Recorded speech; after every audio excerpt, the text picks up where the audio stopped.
Hey survivalists, Malcolm here with Survival Know-How, and today we're going to be talking about a simple military technique that you can apply to any survival situation, and it may just save your life one day. Stay tuned.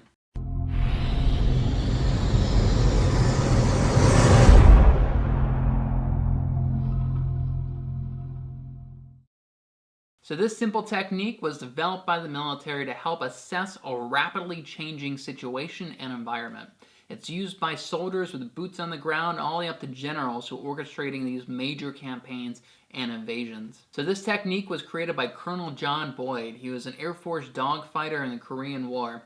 Boyd has been called one of the greatest military strategists that you've never heard of before. This technique has been so successful that it's been adopted by law enforcement, by businesses, and even lawyers. And yes, this technique can even help save your life in a survival situation. So this technique is known as the OODA Loop, and it's just designed to help you get as much information as you can and make the best decision that you can in a rapidly changing environment. So it stands for Observe, Orient, Decide, and Act. And we're going to dive a little deeper in each of those. So the first O stands for Observe. So let's say you get lost in the woods. You want to stop and really take in your environment. Really assess everything. Try to use all 5 of your senses and just see what information you can gather. Are there any airplanes in the skies? Are there any roads that you can hear in the distance? Any rambling brooks or any water? Are you on a hill? Are you walking uphill? Are you walking downhill? What kind of trees are around you? Are you in an evergreen forest? Because that's important if you need to build shelter later on in the day. Do you see any signs of smoke in the distance from other campfires? Can you see anything at all that will help you? So just stop and observe your surroundings. Try to use all 5 of your senses and just try to collect as much data as you can. Another example is, let's say you're in an active shooter situation. You just want to stop for a moment and just observe your surroundings. Where is the shooter? Where are the exits? Are there any obstructions on the way to the exits? Are there any concealment locations that you could hide? Is anything that you can use as a weapon? Just stop and try to gather all that information as quickly as you can. So the next O stands for Orient. So now we take the information we gathered in the observation phase and we start coming up with different plans of actions and start analyzing those different plans of actions. So again, let's say in the first one you observe, you're in an active shooter situation, you observe an exit over there. So that's one plan of action right there, is go straight for the exit. But let's say that opens you up to the potential line of sight of the active shooter, or there's a bunch of obstructions in the way. This is where you analyze that. Maybe another plan of action is that you find a source of concealment and you hide. Another plan of action is that you find a weapon.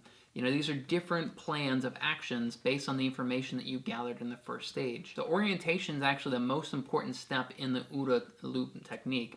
Boyd warns against using outdated information or your own self-bias in this step. As another example, let's say you're leading a platoon of soldiers and you're behind enemy lines and you're cut off from communication from the rest of your unit. Now you may have a mental model from before you left of where the soldiers are and you're moving towards them. However, that is constantly changing. You need to constantly be observing your surroundings and looking for other signs indicating that your mental model is incorrect. So you have to be flexible in your mental model and be willing to change it as the situation changes. So next we move on to decide. This is where you actually make a decision. You have the best information that you can possibly gather. You have multiple options of what to do with that information. Now you need to shit or get off the pot and make a decision. If you really spent time doing the first 2 steps, then you can make a decision with the confidence that you're making that decision with the best possible information at your disposal at that time. Too often in life we get overwhelmed and we don't know what to do. We have analysis paralysis and we end up doing nothing because of that. Now sometimes that is a course of action and sometimes that is the correct course of action, is to do nothing, but not always and not very often. So during this phase you have to make a decision and you have to be confident in that decision. Next is the act phase. So this is where you actually pull the trigger and you start moving forward on the course of action that you decided. And again, if you spent time observing and orienting, you should have confidence that this is the best decision that you can possibly make at this moment with the information provided to you. And this is where you actually take the action to start moving in that direction. Now, if you remember, this is called the OODA Loop. Okay, so it doesn't stop right here. Now, while you're taking action, you're constantly going back to the very first O and observing. So going back to being lost in the woods, you take action, you start walking down the hill. While you're walking down the hill, you're constantly observing your surroundings, looking for more information to help you. Eventually, you hear the sound of running water. Now you're orienting yourself, and then you make the decision, I'm going to walk towards the sound of running water, and then you act on it. So it's a constant loop of observing, orienting, deciding, and acting. Time for the survival question of the day. I want you guys to name off a few situations that you think the OODA Loop could be helpful in. You know, just off the top of my head, I'd say if you're lost in the woods, absolutely you want to stop and orient yourself.